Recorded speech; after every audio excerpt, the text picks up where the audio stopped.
गई हो तुम मेरे लिए।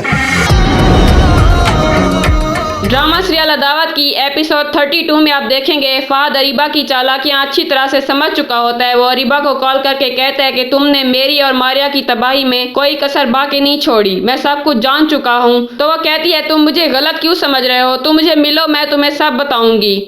अब आए ना लाइन पे। फहद शॉपिंग मॉल में हमेशा की तरह घूम रहा होता है। अरीबा भी वहीं पर उसे मिल जाती है। वो उसे कहता है मेरी और मारिया की तबाही में तुम्हारा हाथ है अरीबा, वो तुम ही थी जिसने ये सारा खेल खेला था। तो अरीबा कहती है कि तुम मुझे क्यों इल्जाम दे रहे हो, और जब मैंने कुछ किया ही नहीं तो मैं तुमसे क्यों डरूं। फहद पर वो हंसती हुई वहां से चली जाती है। फहद उसकी पीठ पीछे उसे कहता है you just wait and watch. Fahad उस सब का बदला असजद से लेता है, करनी अरीबा की और भरनी असजद की। वहाँ इंसान अपना जोर हमेशा कमजोर पर ही चलाता है। सही पकड़े हैं। फहद असजद के घर इनफैक्ट उसके रूम में आ जाता है बिना नॉक किए।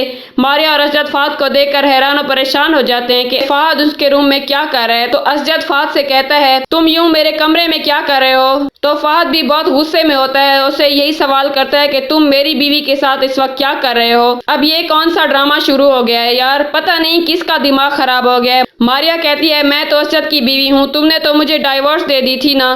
तो असजद मारिया से कहता है तुम इसकी बीवी रह चुकी हो, इतनी बड़ी बात मुझसे छुपाई, इतना बड़ा धोखा। तो असजद मारिया से कहता है तुम्हारा और मेरा रिश्ता आज से खत्म, मर गई हो तुम मेरे लिए। कैसा लगा मेरा मजाक?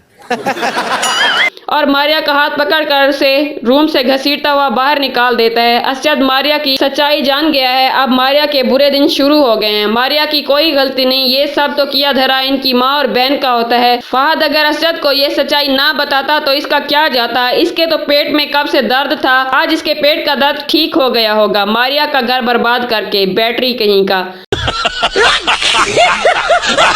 अरीबा भी अब खुश हो जाएगी कि मारिया का साथ असजद के सामने आ गया है।